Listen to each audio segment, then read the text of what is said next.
आज तुम्हारे जीवन में वो गड़बड़ अनाज्ञाकारी हट चुकी यीशु मसीह के नाम से, और तुम ब्लेस हो यीशु नाम से, ब्लेस हो यीशु नाम से। ऊंचा बोलो हालेलुया, हालेलुया। कलीसिया एकदम सारे एक मन से ऊंचा बोलते हो हालेलुया, हालेलुया।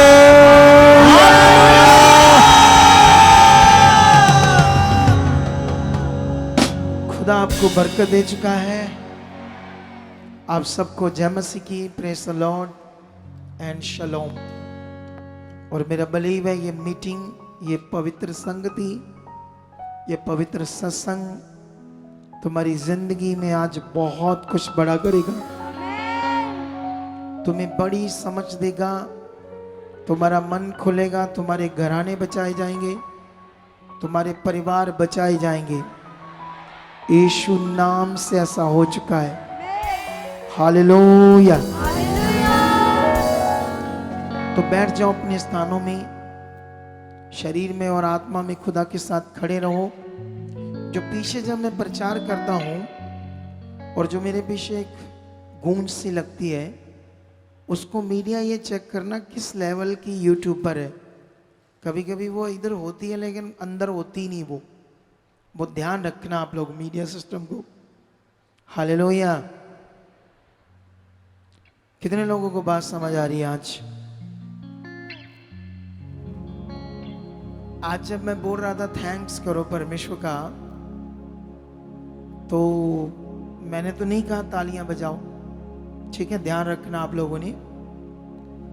एक दिन मैं इधर ही था और प्रेयर पिलर चल रहा था और 10 मिनट रह गए सिर्फ प्रेयर पिलर खत्म होने में। अचानक बत्ती चलेगी, लाइट। क्या हुआ होगा? लोग तालियां बजाने लगे, मुझे तालियां की आवाज अंदर आने लगी। मैं सोचा ये लाइट बंद हो गई है तो सही काम नहीं हुआ, तो तालियां को बजा रहे हैं। तो इसका मतलब कई लोगों को समझ नहीं कब क्या करना है। अब मेरी बात समझ रही कि नहीं समझ रही? अब लाइट गई तो लाइट जाने का स्वागत कर रहे हो, आप क्या कर रहे हो? तो ये सेंस चाहिए स्पिरिचुअल। एक दो ने लगाई होगी पीछे, साथ साथ वाले शुरू हो गए होंगे। जब इधर 20 बोते हैं लोग, तो ऐसा करो करो, एक दूसरे को देखकर फटाफट बोलना शुरू कर दिया करो। वो तो नहीं करते। कितनों को बात समझ आती है? तो ये हमारी लाइफ एक कीमती विषय है जिसमें हम लोग जीवन को समझ रहे हैं, जीवन पाने के ज्ञान को ले रहे हैं। रियल में जीवन एक बड़ा विषय है। रियल में ये जीवन एक बार मिला है, एक ही बार पृथ्वी के ऊपर। चाहे इसे आप फालतू में जियो, आम जियो, बेकार सा जियो, या इसे बड़ा दमदार जियो, ये किसके ऊपर निर्भर करता है? आपके ऊपर। आप कैसा सोचते हो, कैसा ध्यान दे रहे हो। चुने तो आप गए हो जीवन जीने के लिए। पहले तुम संसार में थे, और जब तुम संसार में थे तब तुम्हें नहीं पता था इस जीवन की वैल्यू, क्योंकि आपकी बुद्धि शैतान ने बंद की थी, जैसे वचन में लिखा है।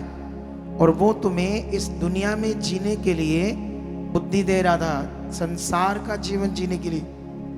लेकिन जब हम परमेश्वर में चुने गए, तो अब परमेश्वर ने उस काम, जो पहले वाला जीवन था, उसके बारे में लिखा कि वो जीवन जो था वो यीशु मसीह के साथ क्रूस में दफन हो गया, मर गया, क्योंकि तुम उस जीवन में मरे हुए थे। और जब यीशु मसीह मुर्दों में से जिंदा किया गया, तो वचन में लिखा तुम उसके साथ जिंदा किए गए। हालेलुया। कितनों को बात समझ आ रही है आज? हालेलुया। अब यहां पर जब हम बैठे हैं, तो वॉलेंटियर्स फटाफट अपना काम करो और साइडों पर हो जाओ, चलना नहीं। अब जब हम यहां बैठे हैं, तो हमारा बैठने का मीनिंग क्या है? हम क्यों आज आए हैं? सिर्फ हमारे लिए प्रार्थना करो इसलिए आए हैं? या हम ले हैंड करवाने आए कि हमें ठीक करो। वो तो मामूली चीजें हैं, माइनर सी बातें हैं। आप किसी देश में चले जाओ, ये माइनर सी बात है, ये परमेश्वर की इच्छा नहीं है। कितनों को बात समझ आती है? तुम्हें लगता है मैं अब 2 लाख कमाता हूं दूसरे देश में जाकर तो बड़ी बात है? कोई बड़ी बात नहीं है, ये आम बात है। दुनिया भी ये कर रही है। दुनिया के पास भी पैसा है, दुनिया के पास बहुत कुछ है, लेकिन उनके पास कैसे आया, क्यों आया, इसके तो वचन से तुम्हें समझ आएगी। लेकिन याद रखो, सबसे बड़ा विषय क्या है आपके लिए? वो है परमेश्वर की इच्छा, जिसके लिए तुम चुने गए हो। हालेलुया। वो क्या चाहता है तुमसे, ये सबसे बड़ा विषय है। तुम क्या सुनते हो ज्ञान को, उसके बड़े कलाम को, उसके बड़े वचन को। बहुत बड़ा वचन जो उसके मुंह से निकला है, जो उसने दिया है। तो ये जो वचन उसने दिया है, ये कीमती है हमारे लिए। आपका पैसा आपको नहीं बचा सकता, नहीं तो इधर लाखों रुपए लोग लगाकर हमारे पास आते हैं। डॉक्टर्स की मेडिसिन, डॉक्टर के ऑपरेशंस, ऑपरेट, कई तरह का ट्रीटमेंट, और संसार में कितने बाबा लोग, पंडित लोग, क्या कुछ लोगों ने किया। लाखों रुपए खर्च दिए, कई लोगों ने करोड़ों रुपए खर्च दिए, जमीनें बेच दी, घर बेच दिए, कर्जा उठा लिया कि जीवन अच्छा हो जाए, लेकिन नहीं हुआ। लेकिन कौन ये अच्छा जीवन आपका कर सकता है?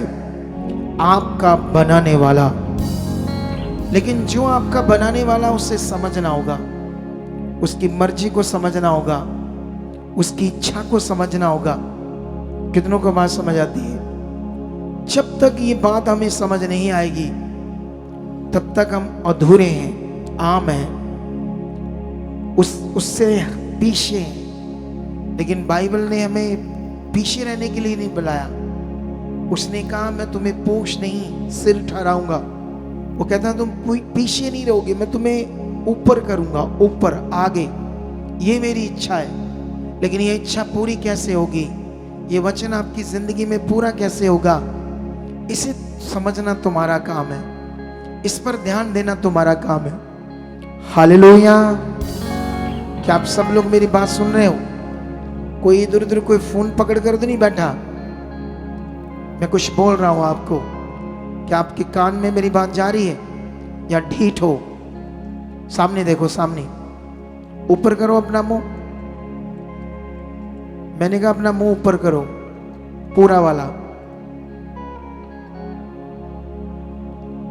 अपने फोन्स बैग में डालो, सब लोग। कितनों को बात समझ आती है? ये मोटा दिमाग जिन लोगों का है, छोटा करो, पतला, उसे फोन में डालो, बैग में डालो, और परमेश्वर की कीमती बात को सुनना शुरू करो। कितनों को बात समझ आती है? आज जिसके लिए तुम यहां आए हो, क्योंकि बाइबल में लिखा, परमेश्वर ने अपने बड़े नाम से भी अधिक महत्व किसको दिया है? अपने वचन को, जो तुम उसका वचन अब ले रहे हो। जब हम शरीर में होंगे तो हमें अंदाजा नहीं होगा परमेश्वर के वचन की, वो क्या कहते, कीमत का। जब हम शरीर में होंगे, उसके वचन की कीमत का अंदाजा नहीं होगा।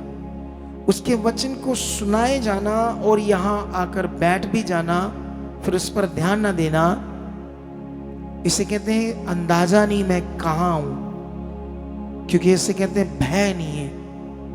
बाइबल में लिखा, बुद्धि का मूल यहोवा का भय है।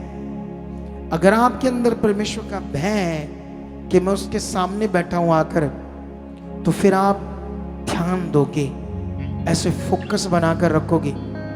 जब तुम्हारे अंदर परमेश्वर का कोई भय नहीं है, कोई ध्यान नहीं है, कोई डर नहीं है, तुम अपनी मर्जी से जो तेरे आपके दिल में आएगा वो करोगे।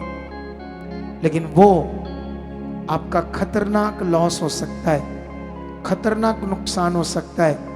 कितनों को बात समझ आती है? इसलिए आंखें बंद करो, आज के वचन के लिए प्रार्थना करो, परमेश्वर के सामने जाओ।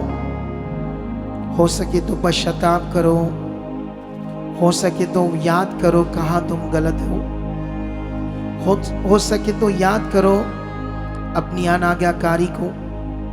हो सके अगर तुम्हें नहीं याद आता कि मैं कहाँ अनाज्ञाकारी हूँ, जो मैं यहाँ सुनता हूँ उसे मैं पूरा नहीं करता, अगर तुम्हें याद नहीं है, तुम्हें याद नहीं है संगति कितने बजे शुरू होती है, कितने बजे यहाँ आना है, तुम इसे सुनते और इग्नोर करते हो उस आवाज को जो तुम्हें कहती जागते रहो, लेकिन तुम जागते नहीं, तुम उस वचन को सोए हुए लेते हो। इसलिए परमेश्वर के सामने जाओ और परमेश्वर के सामने जाकर कहो, परमेश्वर कई बातों में परमेश्वर मैं सचमुच आपको इग्नोर करता हूं, लेकिन क्षमा करने वाले हो, बुद्धि देने वाले हो, समझ देने वाले हो, मनों को खोलने वाले हो और समझ को बदलने वाले हो। आज दया कर मेरे ऊपर, मुझे बदल, मैं जो तेरा वचन सुनूं परमेश्वर उसे ग्रहण कर पाऊं, उसे अपनी जिंदगी में ले पाऊं। तेरा वचन कीमती है, तेरा वचन जीवन है, तेरा वचन ही सब कुछ है परमेश्वर, जो अभी मैं तेरे आत्मा के द्वारा तेरे दास के मुंह से सुनने जा रहा हूं। खुदाबंद जब मैं सुनूं, निश्चय उसे पूरी तरह अपने जीवन में ले लूं और उस पर चलूं। और खुदाबंद, क्योंकि ये वचन मेरे जीने का आधार है, और जो मैं मांग रहा हूं परमेश्वर, आज आप मुझे यीशु नाम से दे चुके हो, मुझे यीशु नाम से दे चुके हो। क्या तुम सब लोग ये प्रार्थना करके मांग रहे थे? और लास्ट में आपने ऐसे क्यों नहीं कहा आमीन ऊंचा सबने एक साथ मिलकर? मुझे कभी कभी तुम लोगों से कुछ गिला होता है, अफसोस होता है और थोड़ा थोड़ा गुस्सा आता है कि तुम एक ऐसी मिनिस्ट्री में हो, यहां वो शिक्षा बताई जाती है जो तुम्हें आसानी से समझ आ जाए, लेकिन जब तक तुम इन बातों को सीरियस नहीं लोगी, तब तक जो बड़ा जीवन हमारे लिए परमेश्वर ने रखा है वो फिर कैसे मिलेगा? वो मिलेगा, ये मेरा विश्वास है। उन सबको जो ध्यान देंगे, उन सबको जो परमेश्वर से प्यार करेंगे, उन सबको जो परमेश्वर की मर्जी पूरी करेंगे। हालेलुया। तो हम स्टार्ट करेंगे आज का वचन, ताकि हम लेट ना हो, इसे जल्दी इस टॉपिक को पूरा करें, ताकि जो वचन खुदा ने मुझे दिया है आपके लिए, उसे आप समझकर अपने जीवन को बचाओ, अपने घराने को बचाओ। हालेलुया। कितने लोग ये विश्वास करते हैं कि आज ऐसा होगा? तो नाउ स्टार्ट। टॉपिक क्या है आज? टॉपिक क्या है? ये देखो क्या है ऊपर थंबनेल में। उनको बोलना निर्वैर को इसका अच्छा कोई थंबनेल बनाई, इसी आइडिया। सुनो दे, देखो, सदोम और अमोरा के कुछ ही घंटों में नाश होने के रहस्य और इसका प्रभु भोज से क्या संबंध है, ये आज टॉपिक है। वापस ले लो। कितनों को बात समझ आती है? तुम लोग सदोम और अमोरा के बारे में कुछ जानते हो, लेकिन कुछ लोग तो जानते नहीं होंगे। जो नए होंगे वो नहीं जानते होंगे, और जो सोए हुए हैं वो नहीं जानते होंगे, क्योंकि बाइबल में लिखा जागते रहो। जागते रहने का मतलब सोना नहीं कभी, ये मीनिंग नहीं है। जागते रहने का मतलब शौक से रहना है, इस जीवन को जीने में, वचन को पूरा करने में। हालेलुया। ये है जागते रहने का मीनिंग। लेकिन यहां पर आज इस टॉपिक को हम शुरू करेंगे, इससे पहले मैं एक शॉर्ट टॉपिक समझाता हूं। सदोम और मोरा के जो लोग थे वो मगन थे अपने नगरों में, बिजनेस में, काम में, लेन देन में, व्यापार में, अपनी शॉप्स में, अपने कामों में। उनको कुछ नहीं पता था कि कुछ घंटों में यहां क्या होने वाला है। वो बेफिक्र थे। जो चेतावनियां उनके पास पहुंची थी परमेश्वर की, उन्होंने उसको नहीं माना था। हो सकता आज हम में से भी ऐसे बहुत सारे लोग हो जो चेतावनी परमेश्वर की हमारे पास आई हो, उसे हमने इग्नोर किया हो। हालेलुया। क्या आप इधर ध्यान दोगे मेरी तरफ? हालेलुया। कभी भी चर्च में जब तुम आओ, कोई जा रहा है, कोई दुष्ट आत्मा गया है, वो शैतान की चीज है, तुम्हारे लिए नहीं है।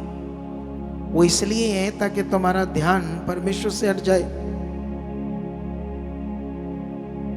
तुम्हारा काम है बस सुनना, ध्यान से सुनना परमेश्वर की आवाज को, क्योंकि वो जीवन की आवाज है। उनको कुछ नहीं पता था, ना ही ऐसा कोई जमीन के अंदर ऐसी कोई हलचल उन्होंने देखी, ना ही कोई आसमान में ऐसा कोई चिन्ह या कोई खतरनाक तूफान या कोई ऐसा भूचाल उन्हें नजर आया हो जिससे उन्हें लगे कुछ होने वाला है। सब कुछ सामान्य था, आम था, लेकिन उन्हें कुछ नहीं पता था कि कुछ घंटों के बाद क्या होने वाला है। हो सकता है तुम्हारा जीवन भी ऐसे हो, तुम्हें लगे कुछ बात नहीं है, तुम आम मन रखो और कुछ घंटों के बाद क्या होने वाला तुम्हें पता ना हो, अगर तुम सीरियस नहीं हो तो। हालेलुया। कितनों को बात समझ आती है? तो नाउ हम स्टोरी करेंगे सदोम और मोरा की स्टार्ट। ये लोग कौन थे जो दुनिया में नष्ट हो गए परमेश्वर के न्याय के सामने? लेकिन ऐसा क्यों हुआ? कौन लोग थे? इतिहास चेक करोगे तो ये कनानी लोग थे। कनानी लोग कौन थे? ये वही लोग थे नूह का पोता और उसका जो बेटा, नूह का पोता हाम और हाम का बेटा कनान। ये कनान के वंश थे और इनमें से बहुत सारी और जातियां बनी, जबूसी, अमोरी, हिवी, गिरगिशी, ऐसे और भी कई। और ये मिलके एक समूह सब कनानी थे। कितनों को बात समझ आती है? लेकिन इतिहास अब चेक करना पड़ेगा, ये कनानी लोग कौन थे। ये पॉइंट मैं आगे जाकर आपको बताऊंगा, लेकिन यहां से हम स्टोरी स्टार्ट करते हैं परमेश्वर के पावर की, परमेश्वर के न्याय की और एक खास विषय की। क्यों परमेश्वर इस स्टोरी को, इन वचनों को बाइबल ने हमारे लिए रखा है, ताकि हम इसे समझ सकें और अपने जीवन को बचाकर परमेश्वर के साथ बना सके। क्योंकि जब हम लूज होंगे तो दुष्ट आपको और लूज करेगा। जब हम परमेश्वर की इच्छा में ध्यानपूर्वक नहीं होंगे तो वह आपको और भटकाएगा। जब आप उसके कानून को, आज्ञाओं को आम लोगे तो वो तुम्हारे मन को उसके साथ और ज्यादा आम कर देगा। ऐसी सच्चाई बाइबल में बताई गई है। लेकिन संसार में तुम्हारे लिए जीवन नहीं होगा। तुम जाओ, शैतान को खुश करो, तुम्हारा बिजनेस चल सकता है, पैसे आ सकते हैं, कारें आ सकती है, फैक्ट्रीज लग सकती है शैतान को खुश करने से, क्योंकि उसने ऐसा कहा बाइबल के अंदर। यीशु मसीह को, उसने जब यीशु मसीह को बरमाना था तो उसने क्या किया? यीशु को क्या बताया? उसने कहा ये सारे देख जगत के राज्य और इनका वैभव, इनकी भड़क मैं तुझे दूंगा, क्योंकि ये सब मेरे कंट्रोल में है। मैं तुम्हें धनी कर दूंगा, ये मेरे कंट्रोल में है। शायद तुम लोगों ने इल्लुमिनाटी के बारे में नहीं सुना। इल्लुमिनाटी का मतलब है जिसमें एक व्यक्ति अपनी आत्मा को बेचता है शैतान को, और फिर शैतान उससे फेम और नेम दोनों चीजें देता है, और उसमें तुम्हें दिलजीत दोसांझ भी मिलेगा उस इल्लुमिनाटी में। कितनों को बात समझ आती है? उसके कपड़ों पर देखना ट्रायंगल में एक आंख होगी, वो इल्लुमिनाटी के सिंबल्स हैं, एक नहीं कई सारे हैं। कितनों को बात समझ आती है? नहीं तो इतना अच्छा नहीं गाता हो, बोलो आम सिंगर है, इतना बड़ा लेवल में कैसे चला गया वो? उससे अच्छे तो गाने वाले और बड़े थे। हंसराज हंस बड़ा पावरफुल था, सिंगिंग की असली नॉलेज रखता था। पंजाब में सरताज पावरफुल गाने वाला है, उसके पास गाने की जबरदस्त कला है, लेकिन वो उस लेवल में नहीं गया अभी, बहुत पीछे उससे, क्योंकि अभी उसको इल्लुमिनाटी के बारे नहीं पता। कितनों को बात समझ आती है? जाओ शैतान को खुश करो, वो तुम्हें दुनिया की चीजें देगा, लेकिन तुम्हारा जीवन नाश हो जाएगा। जीवन नहीं होगा तुम्हारे पास, शांति नहीं होगी, वो जिंदगी का असली आनंद नहीं होगा जो परमेश्वर के पास है। परमेश्वर उससे भी ज्यादा दे सकता है क्योंकि वो खुदा है, लेकिन जो व्यक्ति है वो शरीर में है, और शैतान का सारा काम शरीर में होता है और मनुष्य आसानी से करता है। लेकिन जो परमेश्वर की चीजें हैं, परमेश्वर की आज्ञाएं हैं, वो सारी आत्मिक है, और उसको करने में कठिनाई लगती है इंसान को। कितनों को बात समझ आती है? लेकिन हम स्टार्ट करेंगे जल्दी जल्दी। बाइबल में उत्पत्ति में जाएंगे, लेकिन मैं बहुत सारी बातें पढ़ूंगा नहीं, सिर्फ तुम्हें समझाऊंगा। घर जाकर इन बातों को पढ़ना, जो लिखा होगा उसको मैं आत्मा के द्वारा तुम्हें और अच्छे से समझाऊंगा। जब तुम पढ़ोगे तो वहां पर तुम्हें कुछ प्रूफ मिलेगा, लेकिन जो मैं समझाऊंगा वो बातें ऐसे लिखी हुई तुम्हें नहीं मिलेगी, वो आत्मा की बातें होंगी जो तुम्हें सुनकर और अपने मन को क्या करना होगा, पक्का करना होगा। अगर तुम 18 अध्याय चेक करोगे तो तुम्हें अब्राहम मिलेगा 18 में। और अब्राहम क्या कर रहा है? दोपहर सूरज चढ़ जाता है, दोपहर तो नहीं काफी सूरज चढ़ जाता है, और अपने तंबुओं के पास खड़ा है एक छांव में। अचानक 3 स्वर्गदूतों को देखता है वो, और जैसे 3 स्वर्गदूतों को देखता है तो उसके पास खुद भाग कर जाता है, उनको दंडवत करता है, और उनको दंडवत करने के बाद कहता है कि मेरे साथ चलो, खाना खाओ। उनको बड़ी इज्जत सम्मान देता है वो, और उन्हें छांव में बैठाता है और उनको खाने के लिए बोलता है। तो फिर वो बोलते ठीक है, जैसा तेरा मन कर। फिर वो पानी लेकर आता है पाँव धोने के लिए, और फिर अपनी पत्नी सारा को बोलता है कि इनके लिए अच्छा आटा, सबसे बेस्ट आटा लेकर गरम गरम रोटियां बना। फिर वो कोई नॉर्मल खाना नहीं उनके लिए बनाता, पूरा भोज अच्छे से खाना तैयार करता है। जैसे कहते हैं दिल से कुछ करना, जैसे परमेश्वर के लिए दिल से कुछ करना, और एक कुड़ कर करना, एक आम मन से करना, और एक फिर दिल से करना। कितनों को बात समझ आती है?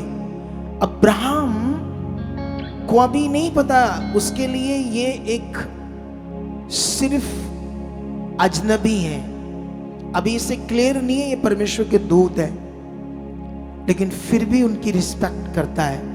कितनों को बात समझ आती है? लेकिन जब उनको वो अच्छे से दूध, दही, रोटी, खाना कई तरह का तैयार करके उनके सामने रखता है, और वो फिर खाते हैं, और खुद उनके साथ नहीं बैठता, खड़ा रहता है, इतनी रिस्पेक्ट देता है। लेकिन तभी एक स्वर्गदूत या एक जन उनमें से पूछता है अब्राहम को, तेरी पत्नी कहाँ है? वो कहता तंबू में, उसे वर्ड देता है कि जा, इसी रुत में आने वाले 1 साल के बाद उसकी गोद में एक बेटा होगा। कितनों को बात समझ आती है? अब यहां पर बात को आपने समझना होगा कि जो बातें हम सुन रहे क्या है। अब परमेश्वर का वचन सारा के लिए एक जीवन की बात आती है, और बाइबल में लिखा सारा जब तंबू में ये बातें सुन रही थी और वो हंस रही थी, और उसका जो शरीर था, जो शरीर का माइंड था, जो शरीर की सोच बुद्धि थी, वो काम करने लगी।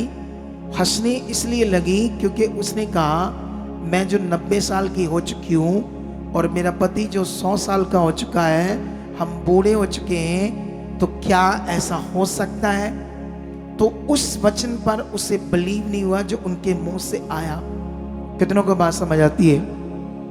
लेकिन हमारे साथ भी ऐसा हो सकता है, जब सिचुएशन में दिमाग ज्यादा लग जाएगा, जब हम शरीर में ज्यादा बढ़ जाएंगे, तो शरीर में ज्यादा बढ़ जाएंगे तो जो हालात है वो हमें ऐसे फील होता रहेगा जैसे ये बहुत बड़ा है। शारीरिक सोच दिमाग यही सोचता रहेगा ये कैसे जाएगा, क्योंकि वो नहीं जाएगा तब जब हम सही में परमेश्वर के साथ नहीं है, सही में हमारा दिल परमेश्वर के साथ नहीं है, सही में हम जाग नहीं रहे, सतर्क नहीं है।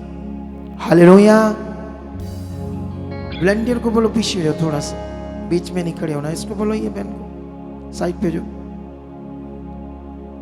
खास करके मेरे सामने जो वॉलंटियर जो इनको टीच करता उनको इंस्ट्रक्शन देना। कितनों को बात समझ आती है? अब यहां पर ये आसमान में खुले में परमेश्वर के दूतों की सेवा कर रहा है। उनमें से एक दूत का किसी को नहीं पता वो कौन है, तीसरा कौन है, लेकिन याद रखना वहां परमेश्वर की उपस्थिति बहुत बड़ी थी। वहां स्वर्ग का कुछ बड़ा कार्य हो रहा था, और यहां भी स्वर्ग का कुछ बड़ा कार्य हो रहा है। लेकिन अब्राहम के पास जो दिल था शायद हम लोगों से बहुत बड़ा था। शायद उसकी रुचि, उसका प्रेम, उसका फेथ परमेश्वर के लिए हमारी समझ से भी परे था। उसका रिश्ता स्ट्रांग था। हालेलुया। कितनों को बात समझ आती है आज?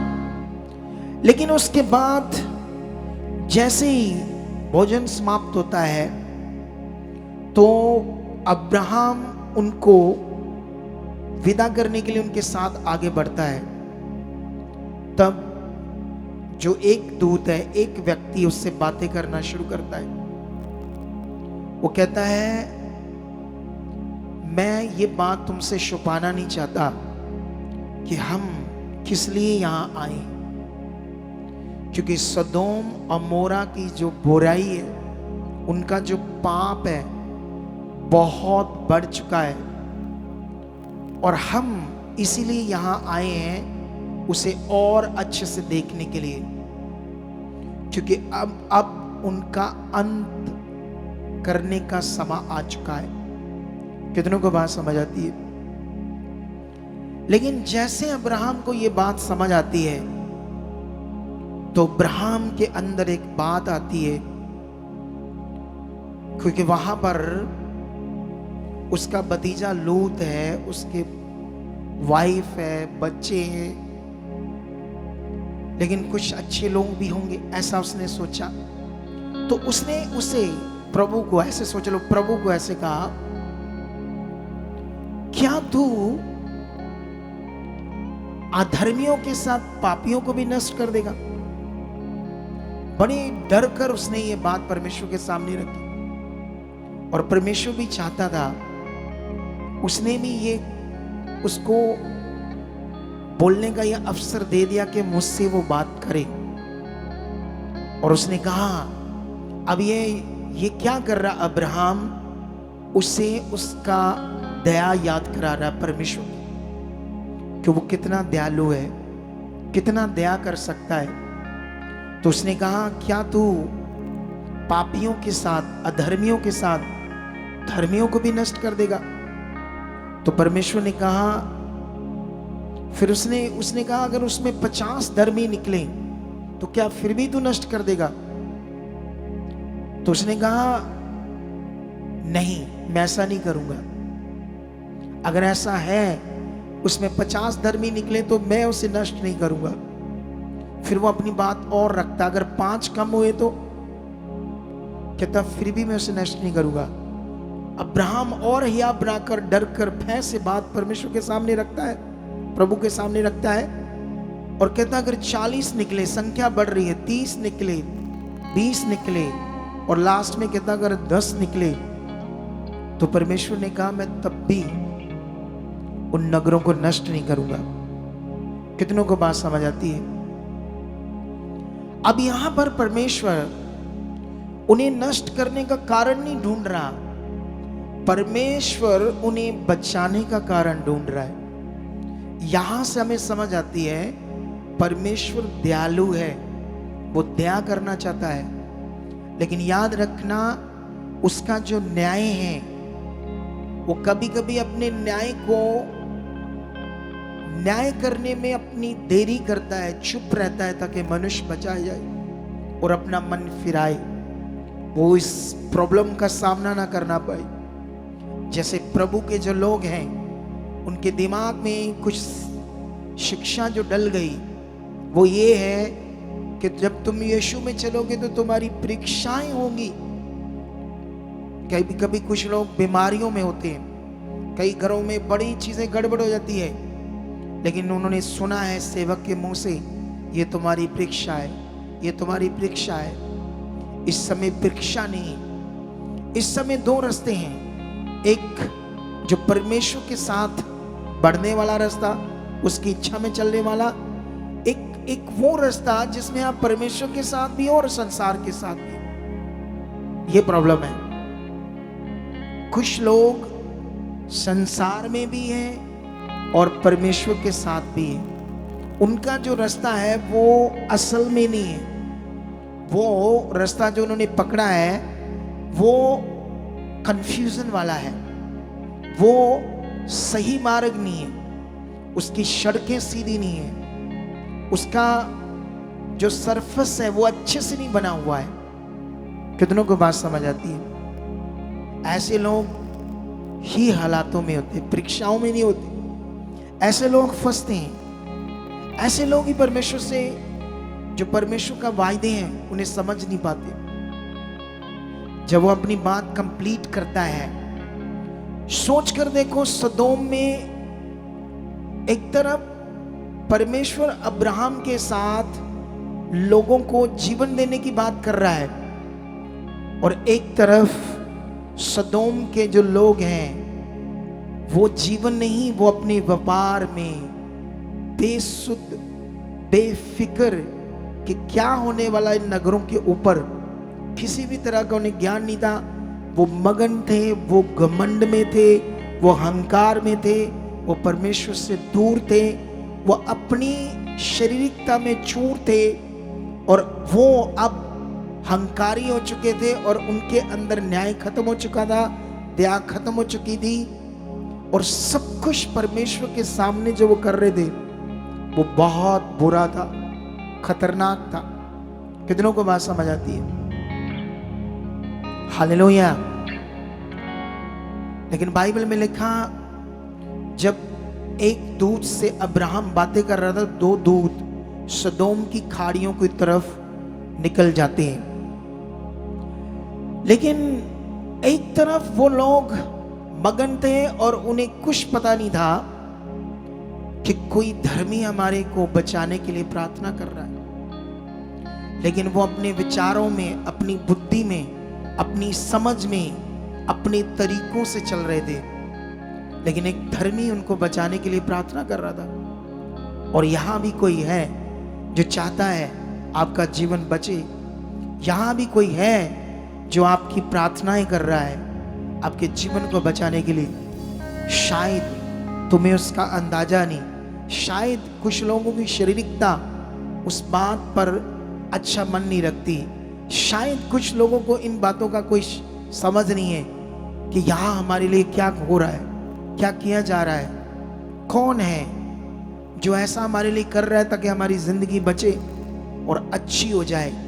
क्यों डांटता है वो, क्यों हमें समझाता है ये पॉइंट, लेकिन हम अपनी शारीरिकता में, बुद्धि में, समझ में, अपने तरीके में जो आपको राइट लगता है, सही लगता है, उस तरह कर रहे हैं। Hallelujah, hallelujah. एक वो एलईडी के पास बंदा बैठा है, व्हाइट शर्ट वाला। पहले भी वो फोन देख रहा है, फिर मुझे लगता फोन पकड़कर बैठा यही बंदा। ये कौन है बंदा? इसे बोलो सीधा सुन, ध्यान देखो। इसके साथ जो वाला बंदा, उसकी चेक करो ये क्या कर रहा है। अभी जो बात इतनी बड़ी आप सुन रहे हो, अगर उसे आप समझ नहीं रहे तो याद रखना आपका शरीर काम कर रहा है। जो बाइबल में लिखा, शारीरिक मनुष्य परमेश्वर को कभी खुश नहीं कर सकता। कितनों को बात समझ आती है? वो कभी परमेश्वर को खुश नहीं कर सकता। बाइबल में लिखा, वो दूत सदोम और मोरा के फाटक पर पहुंच जाते हैं। अभी शाम थी, दिन ढल चुका था। जब लूत उन्हें देखता है, अजनबियों को, तो उसे याद आता है उस सदोम और मोरा की बुराई जो पहले भी उन्होंने अजनबियों के साथ बुरा किया था और खतरनाक किया था। इसलिए वो दौड़ कर जाता है एक अच्छे मन से, क्योंकि वो धर्मी था। और बाइबल में लिखा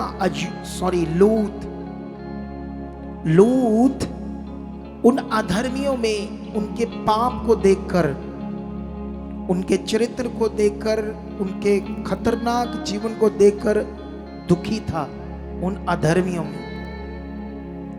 हालेलुया। लेकिन वो उनके पास जाता है, उन्हें दंडवत करता है और उन्हें कहता है, मेरे साथ चलो, आज रात मेरे घर में बताओ और अच्छे से भोजन छको। लेकिन वो लोग कहते हैं, नहीं, हम इसी चौक में रात गुजारेंगे। लेकिन उन्हें बड़ा विवश करके वो अपने घर ले जाता है। अभी रात गहरी भी नहीं हुई और उसके दीवार पर क्या जवान, क्या बूढ़े लिखा, पूरे नगर के कोनों कोनों से इकट्ठे होकर वहां पहुंच जाते हैं और कहते हैं, जो लोग अजनबी तुम्हारे पास आए हैं उन्हें बाहर निकाल, क्योंकि वो उनके साथ गलत करना चाहते थे, बहुत बुरा। कितनों को बात समझ आती है? लेकिन वो उनके आगे दुहाई देता है कि ऐसा मत करो, ऐसा मत करो। लेकिन बाइबल में लिखा, जब वो दरवाजे को तोड़ रहे थे, पूरा दबा रहे थे तोड़ने के लिए, अंदर आने के लिए, तो स्वर्गदूत लूत को पीछे खींचते हैं और दरवाजे को अच्छे से बंद कर देते हैं और उन लोगों को, सबको परमेश्वर की उस सामर्थ से क्या कर देते? अंधा कर देते हैं। और बाइबल में लिखा, जब वो अंधे हो जाते हैं, एक वचन में पढ़ता हूं आपके लिए ये बात, क्यों इसे पढ़ना जरूरी है। हाँ, उत्पत्ति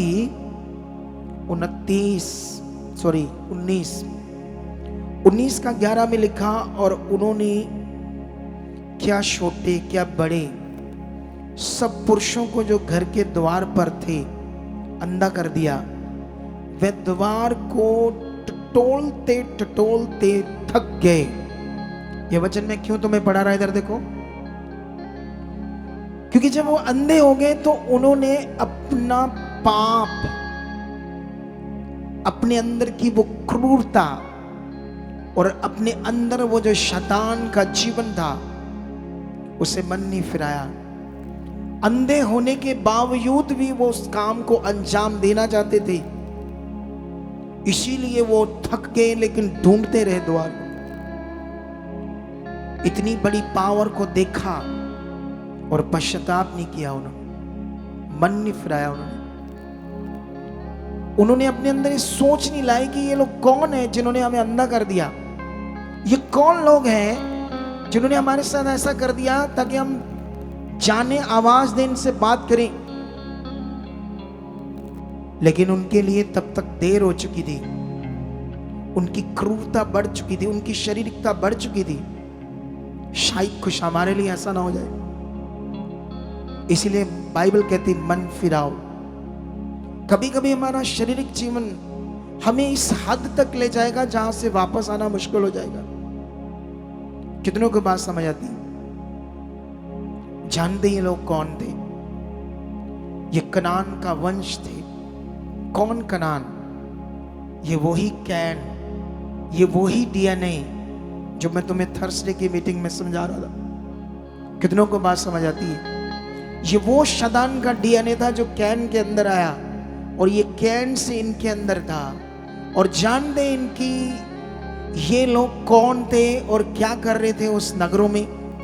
सबसे पहले हमें लग रहा शायद इनका पाप ये था कि ये ऐसा कर रहे थे इसीलिए परमेश्वर ने नष्ट कर दिया।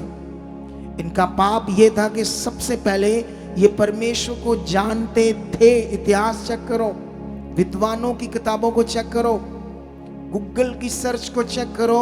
ये कनानी थे, ये परमेश्वर को जानते थे, ये यहोवा के लोग थे, ये खुदा को जानते थे।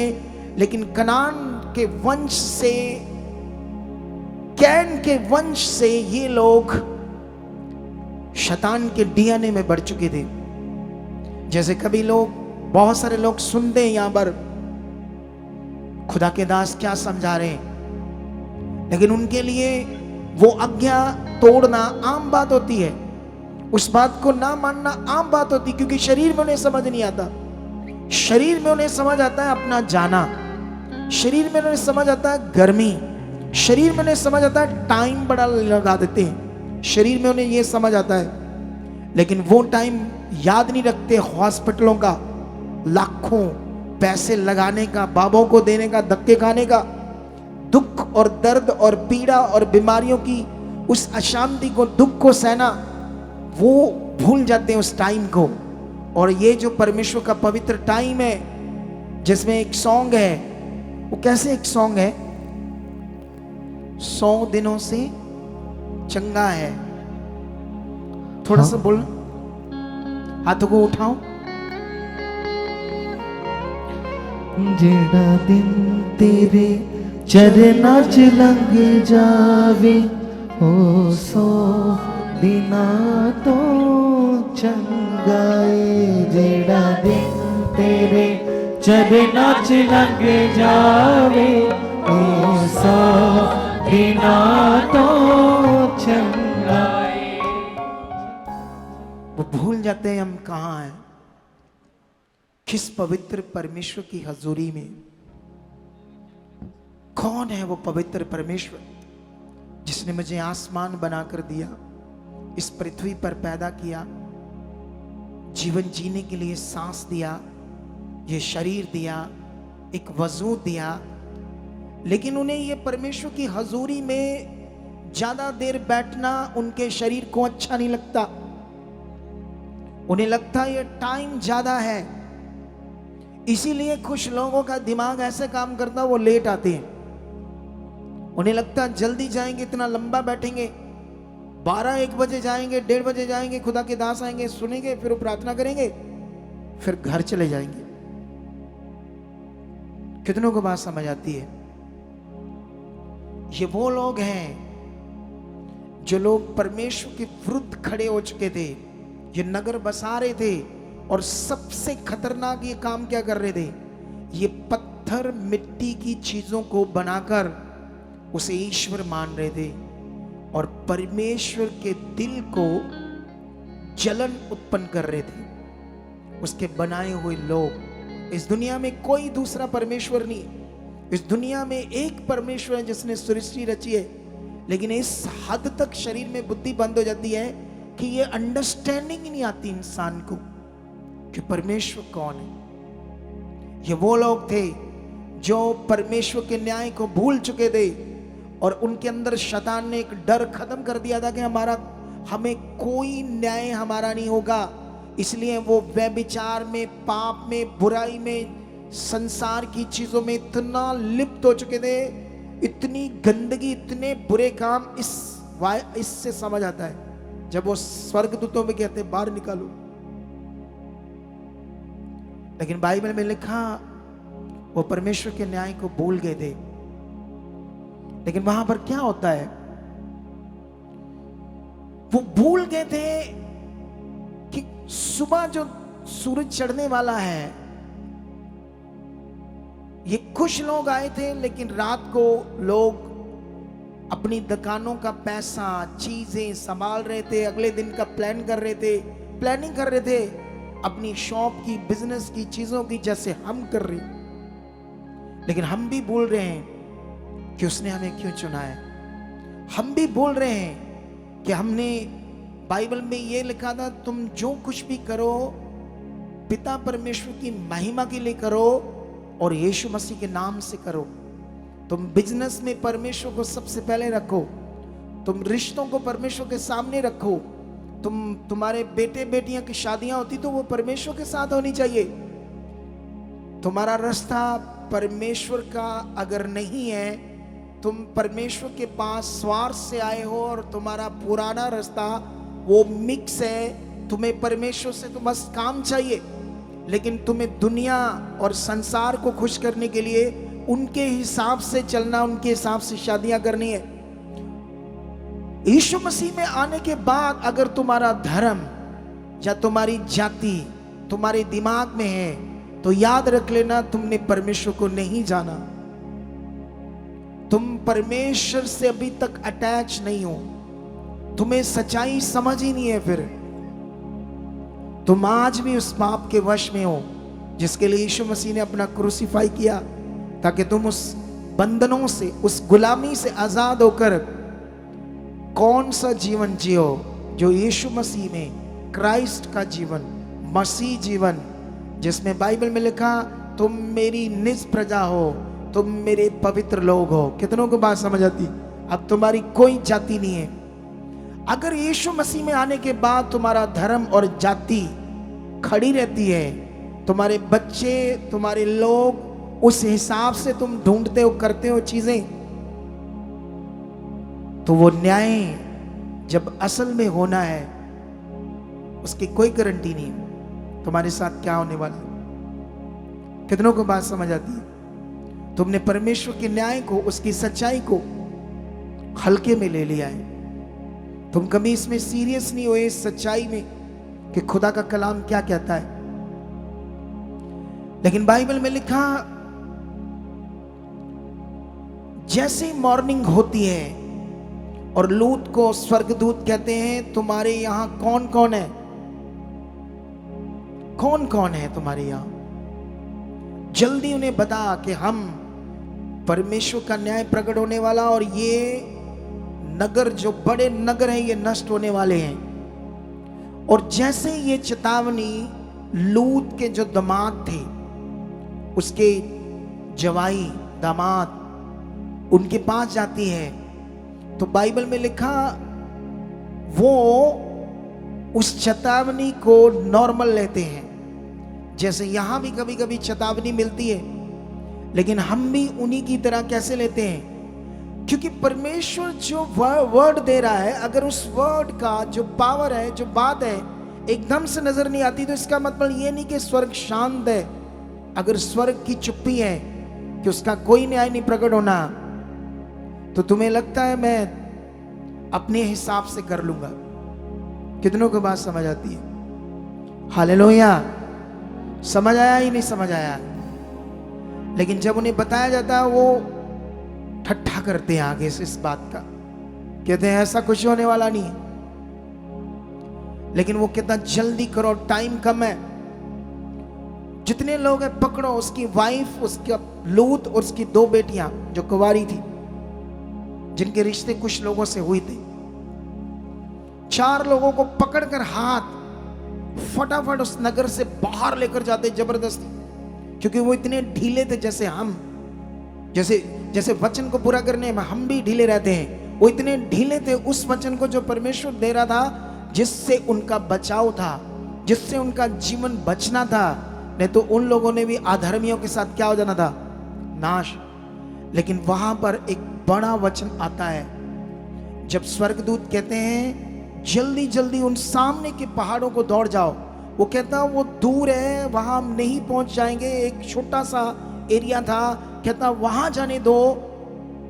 लेकिन उससे पहले उन्होंने कहा था, चेतावनी ये थी, जल्दी निकलो और पीछे नहीं देखना, ये चेतावनी थी। लेकिन बाइबल में लिखा, स्वर्गदूत तो उनकी बात मान लेते हैं, कहते ठीक है इसी नगर में जल्दी चले जाओ, लेकिन वो चेतावनी अभी भी खड़ी है, पीछे नहीं देखना। ये चेतावनी आपके लिए भी है। कितनों को बात समझ आती है? लेकिन बाइबल में लिखा,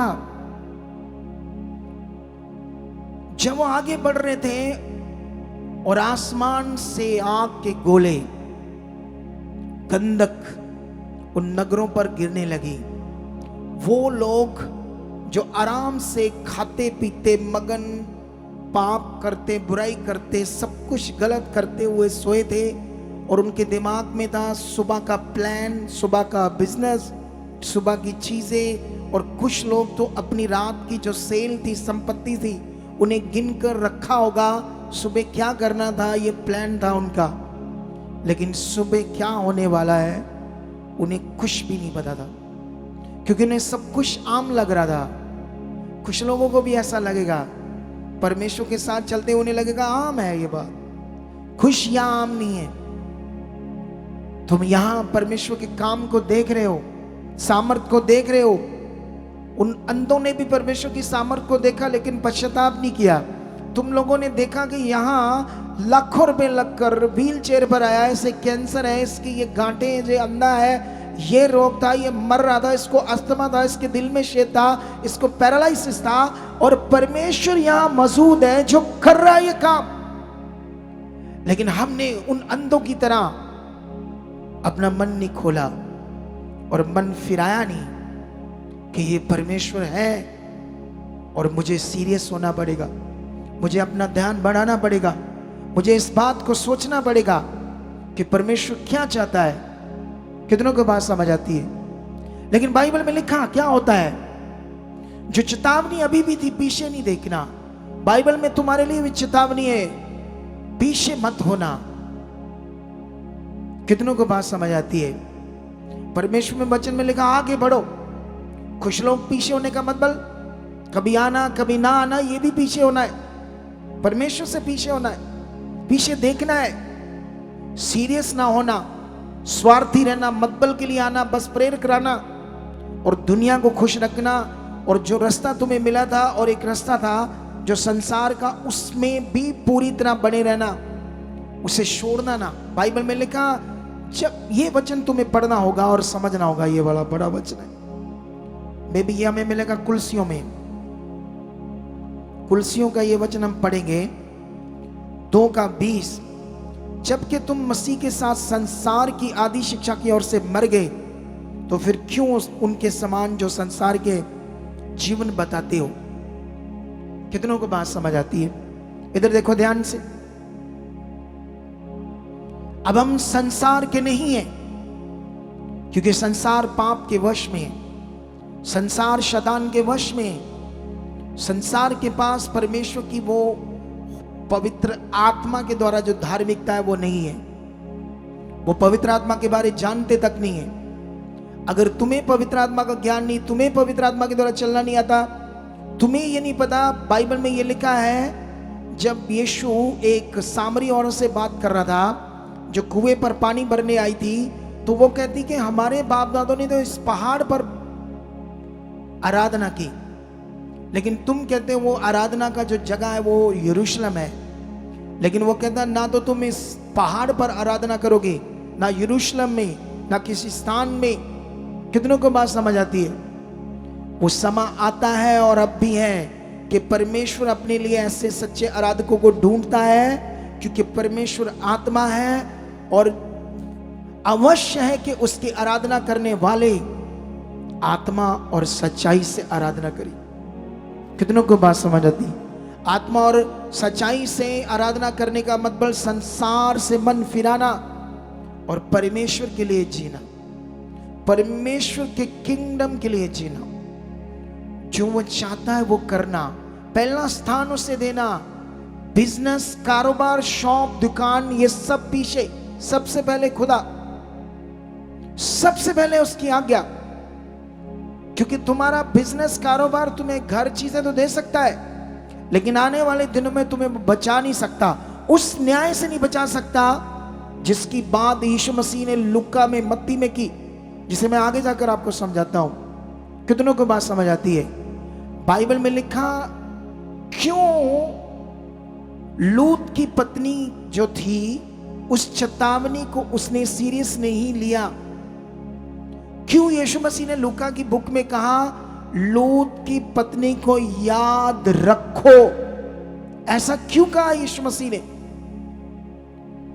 बाइबल में लिखा उसने क्यों पीछे मुड़कर देखा और नमक का खंबा बन गई?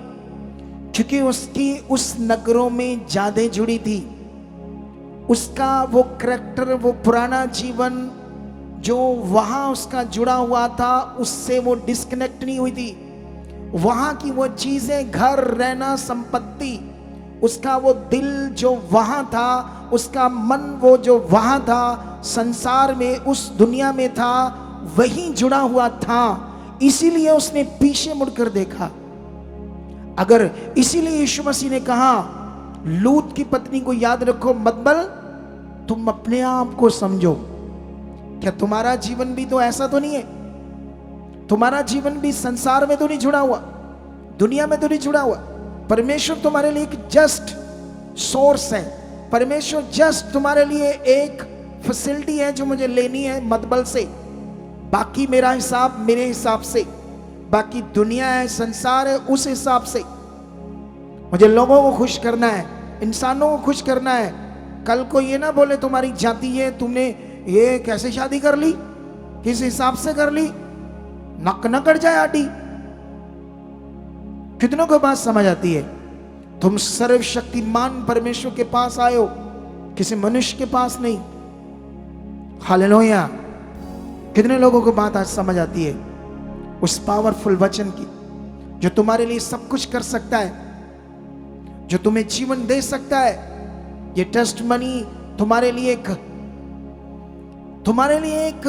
प्रूफ है कि परमेश्वर है, ताकि हम मन फिराए, परमेश्वर की इच्छा में चले। कितनों को बात समझ आती है? लेकिन यहां पर मैं तुम्हें समझाना चाहता हूं, यीशु मसीह ने लूका में क्यों उस समय के लोगों को ये बातें बताई। मैं थोड़ा सा ये पढ़कर सुनाना चाहता हूं जल्दी जल्दी, ताकि तुम्हारे दिमाग में ये वचन बैठा रहे और तुम खुदा की इच्छा में अपने आप को बनाओ। हालेलुया। बाइबल में लिखा लूका 17 अध्याय, उसका ये वचन पढ़ेंगे हम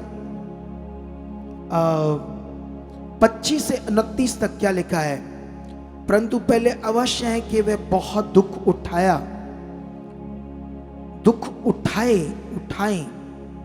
परंतु पहले अवश्य है कि वे बहुत दुख उठाएं और इस युग के लोग उसे तुच्छ ठहराएं, और जैसा नूह के दिनों में हुआ था वैसा ही मनुष्य के पुत्र के दिनों में भी होगा। जिस दिन तक नूह जहाज पर ना चढ़ा, उस दिन तक लोग खाते पीते थे, उनमें विवाह होते थे, सब। तब जल प्रलय ने आकर उन सबको नष्ट कर दिया। और जैसा लूत के दिनों में हुआ था, और लोग खाते पीते, लेन देन करते, अपने तरीकों से जीते, घर बनाते, पाप करते और परमेश्वर का भय से दूर रहकर अपनी जिंदगी को बताते। 29 में लिखा, परंतु जिस दिन लूत सदोम से निकला, उस दिन आग और गंधक आकाश से बरसी और सबको नष्ट कर दिया। मनुष्य के पुत्र के प्रकट होने के दिन में भी ऐसा ही होगा। यह वचन तुम्हें शायद याद नहीं है, यह भी दिन दुनिया के ऊपर आने वाला है। बोलो, क्या आने वाला है?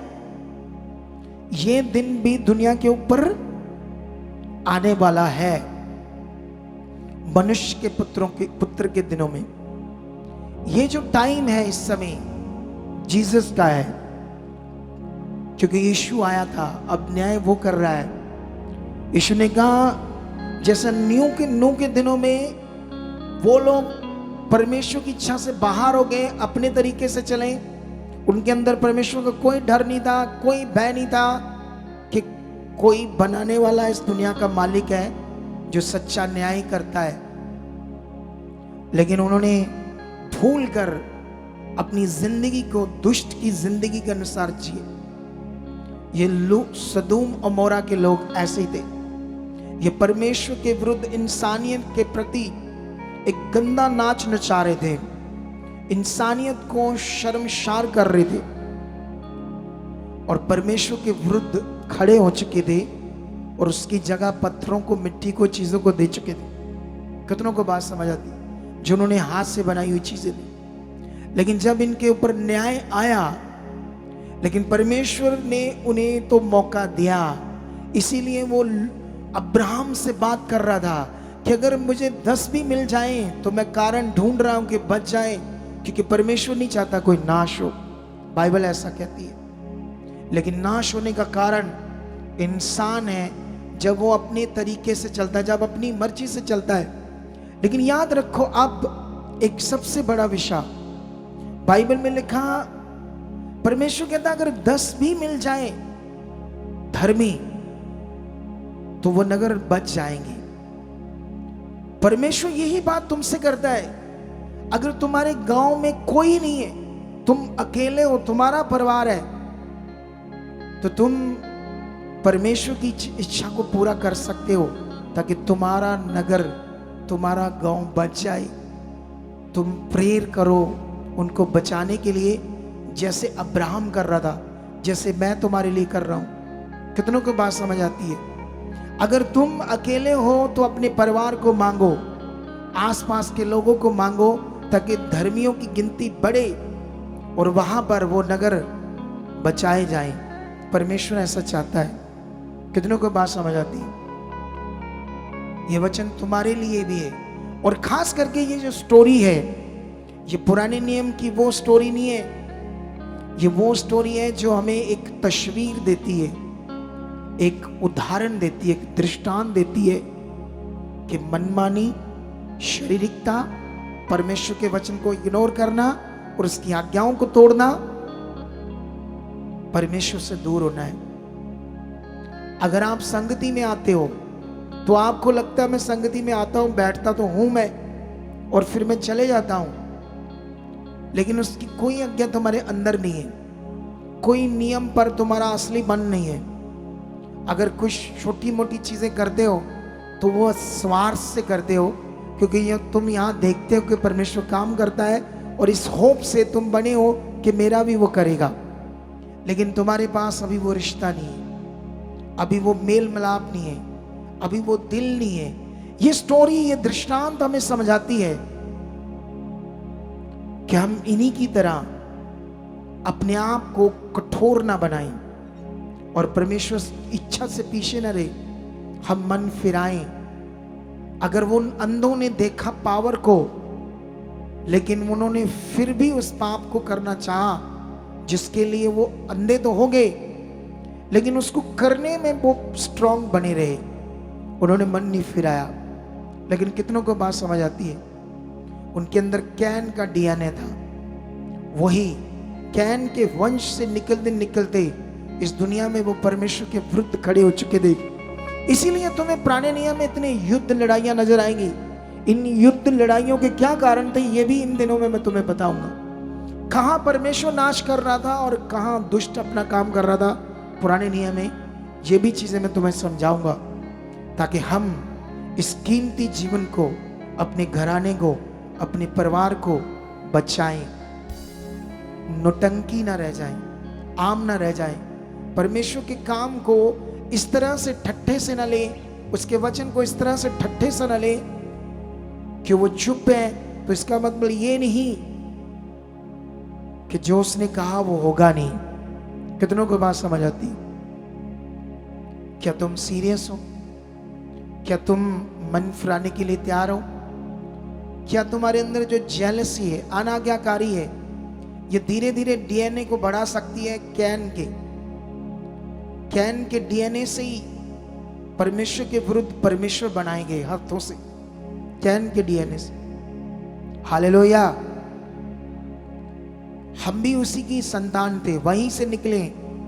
आज हमें जीवित परमेश्वर समझ आया है, जो हमें दिख नहीं रहा, लेकिन उसकी आराधना आत्मा और सच्चाई से होती है, उसकी इच्छा पूरी होती है, दिल की गहराइयों से उसका धन्यवाद होता है, उसको पहला स्थान दिया जाता है, उसके पीछे चलते हैं। सबसे पहले जो कहता है वो हम करते हैं। ये होता है आत्मा और सच्चाई से उसकी आराधना।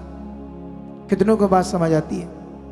अगर हमारे काम और हमारे शादी विवाह हमारे लिए बड़ी चीज है और परमेश्वर की संगति और परमेश्वर की इच्छा बाद में है, तो कैन का डीएनए काम कर रहा है और आगे जाकर वो डीएनए बढ़ सकता है और वो दुष्ट हमारी बुद्धि को बंद कर सकता है और हमेशा के लिए हमारी इस जीवन काल के विषय को वो खत्म कर सकता है, जिसे हमें बचाना है, जिसे हमें सेव करना है। कितनों को बात समझ आती है? टाइमिंग को लेकर, आज्ञाओं को लेकर, सेवा को लेकर जब बात होती है तो वो तुम्हारे लिए एक विषय होना चाहिए, पहला स्थान। कितनों को बात समझ आती है? जब भी खुदा यहाँ कोई बात करता, अनाउंसमेंट होती है, उस अनाउंसमेंट को, उन बातों को हमारे जीवन में कैसे लेना? हमने सबसे पहले सीरियस। कितनों को बात समझ आती है? उसे पहले करने का मन रखना है और तुम इसके लिए प्रेयर करो, अपने लिए, अपनी फैमिली के लिए। रोज रोज रोज परमेश्वर के सामने जाओ। परमेश्वर की पावर बदल देगी वो सब कुछ, और जो तुम प्रार्थना करोगे उसका रिजल्ट तुम देखोगे। कितनों को बात समझ आती है?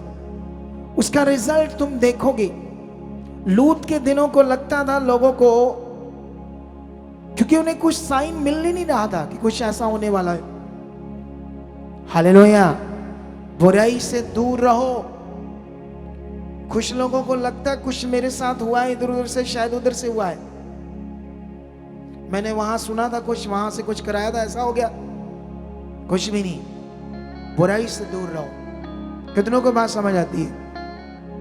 बुराई, छोटी छोटी बातें, ये नहीं सही, वो नहीं सही, वो ये इसकी बात, उसकी बात, इन बातों से दूर रहो। और खास करके तुम्हारा जो रिश्ता है, मैं बना रहा हूं खुदा से, मेरा काम है उसको बनाना। इस काम का मैं अगुआ, मैं अपॉइंट किया गया हूं। मेरे साथ सेवा में कई तरह की सेवा बाइबल में लिखी गई आए हैं। जो वॉलंटियर एक सेवा है।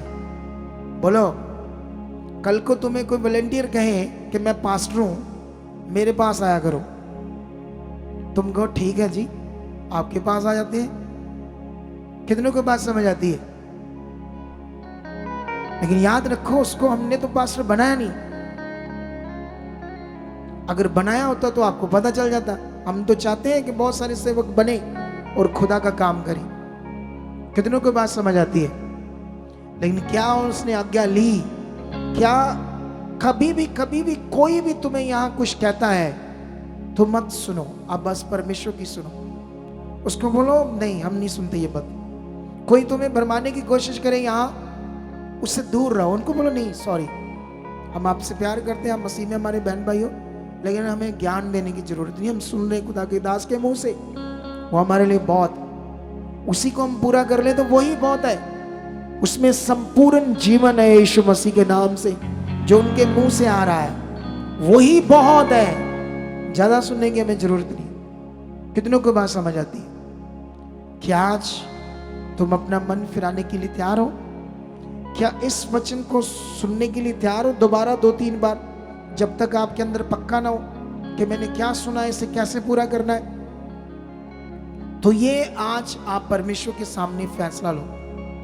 आज एक फैसला करो कि मुझे सिद्ध बनना है। कितने बजे संगति शुरू होती है? कितने बजे खुदा के दास कहते जाना है? मुझे करना है। हॉस्पिटलों में, आईसीयू में मरने से तो अच्छा है प्रभु की संगति जो गा रहे हम 100 दिनों से, वो दिन चंगा है जो तुम खुदा के घर में हो। कितनों को बात समझ आती? क्योंकि ये जो तुम्हारे लिए दिन है, यही तुम्हें बचाएगा। ये दिन तुम्हें बचाएगा, क्योंकि यहां तुम जीवन की बातें सुन रहे हो। तुम शरीर को मार रहे हो और आत्मा में ऊपर आ रहे हो।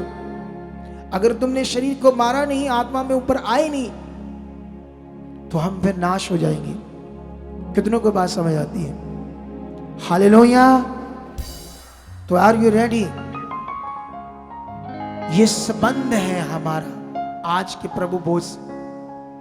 ये ज्ञान हमें ये सिखाता है,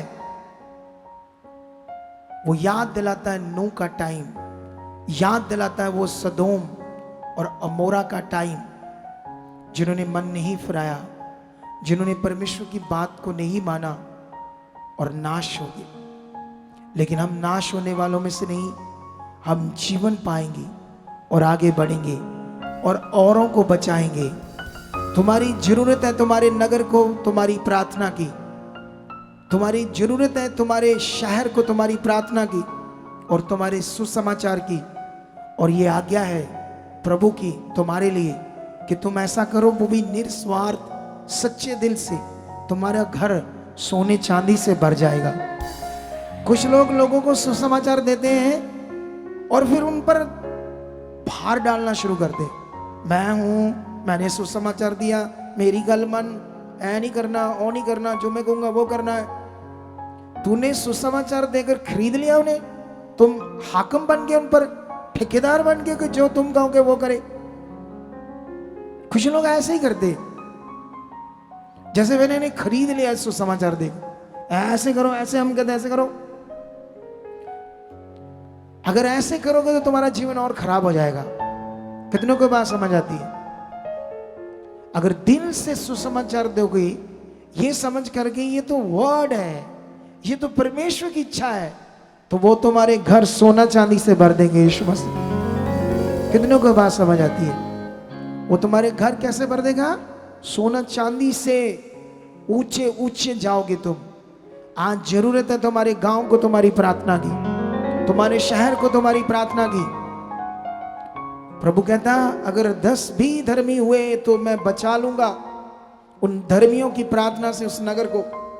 अगर तुम्हारे गांव में तुम अकेला घर हो तो करो प्रार्थना अपनी फैमिली को लेकर, ताकि वो नगर बचाया जाए यीशु नाम से। हालेलुया। और मैं विश्वास करता हूं इस वचन से आज तुम खुदा के सामने मन फिराओगे। आंखें बंद करो, हाथ उठाओ स्वर्ग की ओर, और जो तुम जानते हो मेरे अंदर क्या है, कहां मैं वचनों से बिल्कुल बाहर हूं, अनाज्ञाकारी हूं, जो तुम सुनते हो उन बातों से, तो फिराओ हाथ उठाकर मन, कहो परमेश्वर तेरे चरणों में तेरे सामने हूं खुदा, आज मुझे शो बदल दे।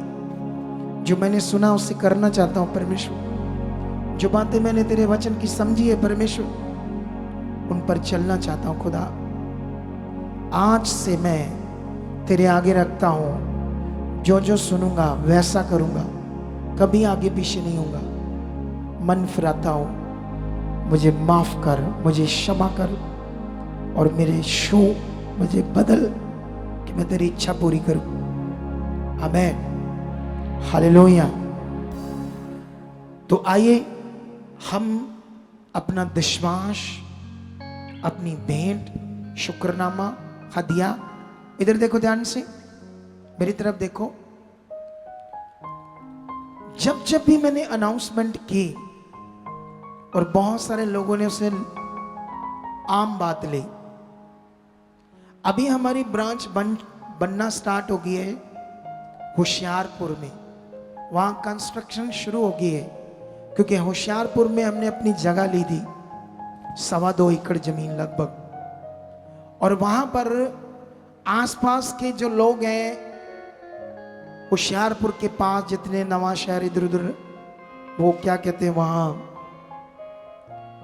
होशियारपुर के पास मुकेरियां, ऐसे ऐसे एरिए आसपास, लेकिन ये जो जगह होशियारपुर में मेन नहीं है, उससे 13-14 किलोमीटर उससे बाहर है। क्या नाम है उस एरिया का? मालपुर। तो ये मालपुर के पास है, हाईवे रोड के ऊपर। तो आप लोग वहां सेवा के लिए जा सकते हो। कुछ लोग अगर फ्री हैं तो वहां रह सकते हैं, वहीं रहकर सेवा कर सकते हैं, या मन खोल सकते हैं, या लिखवा सकते हैं। जो ऑनलाइन देख रहे हैं वो सेवा कर सकते हैं वहां जाकर। क्योंकि परमेश्वर का घर बनने में अगर तुम अपने जीवन को यूज करते हो, अपने शरीर को, तो इससे बड़ा कोई काम नहीं है तुम्हारे लिए कि रूहों बचने के काम में तुमने योगदान दिया है।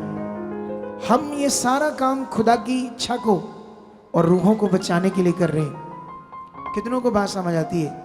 आपका पैसा, आपका बीज वो खुदा के कामों में यूज हो रहा है, रूहों को बचाने के लिए। और इसीलिए तुम्हें बीज बोने के नियम को, ये भी एक आज्ञा है, खराई से करना है, वफादार। अगर तुम्हारी 20 एकड़ जमीन है और तुम्हारा कितना बंदा है, तुम कभी उसे 6 महीनों में फसल आती चढ़ाते नहीं, प्रभु के लिए बीज बोते नहीं। अगर तुम्हारी 10 एकड़ है या 50 एकड़ है, लेकिन तुम तुम्हारे हिसाब से करते हो, तो तुम संसार वाले रास्ते पे मिक्स हो, तुम परमेश्वर के रास्ते पर नहीं अच्छे। इसीलिए इन बातों को सीरियस लेना है, क्योंकि सब कुछ वो देगा आपको, और बहुताई से देगा। हालेलुया। क्या देगा वो? बाइबल में लिखा, वो तुम्हें बोने के लिए बीज देगा, और तुम्हारे बीज को क्या करेगा? फलवंत भी करेगा। वो बीज तुम्हें देगा बोने के लिए, अगर तुम्हारा विश्वास है बोने का। तो अगर तुम्हारे पास दिल है बोने का, तो कितनों को बात समझ आती है? वो तुम्हें देगा। इन लोगों को आप इंस्ट्रक्शंस देते हो, इन लोगों को कैसे इकट्ठा करना है बीज है?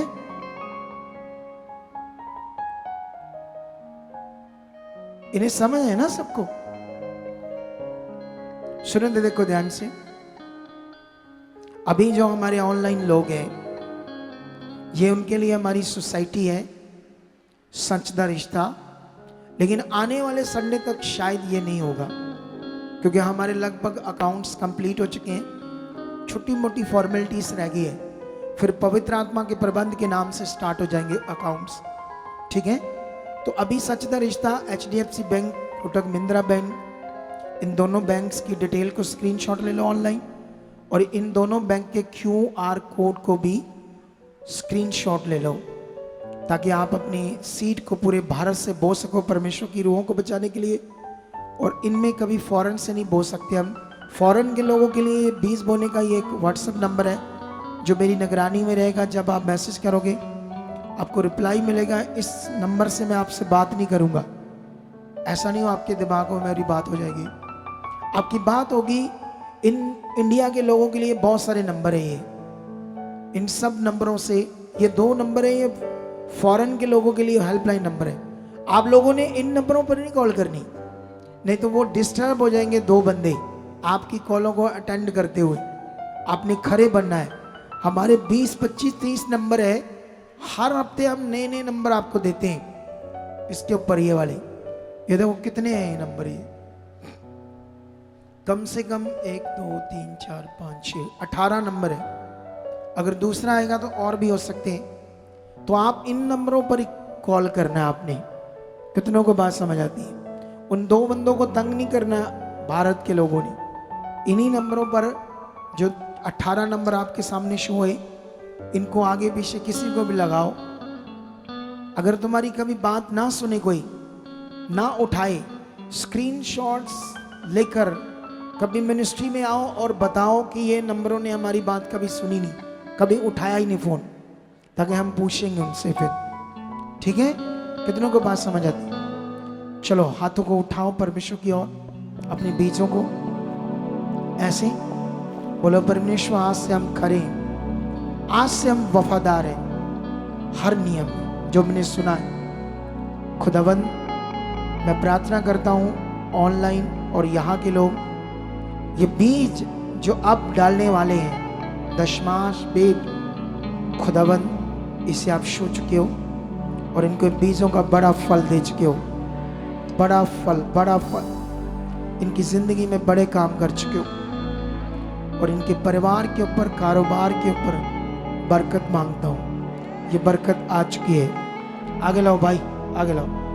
और मैं भी इस बीज को बोता हूँ और विश्वास करता हूँ मैं लाखों गुना बो चुका हूँ।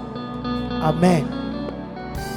अभी अगले 4-5 मिनट में बीज इकट्ठा होगा, आपने उठना नहीं है, फिर से अपने स्थानों पे बैठ जाना है वापस। अगर स्पेशल सीड लाए हो, सीड बॉक्स में डालकर, ताकि उसके बाद आपको प्रभु भोज आपके हाथों में दिया जाए और आज यीशु मसीह का लहू डीएनए तुम्हारे अंदर आ जाए और दुष्ट का डीएनए काम ना करे। हालेलुया।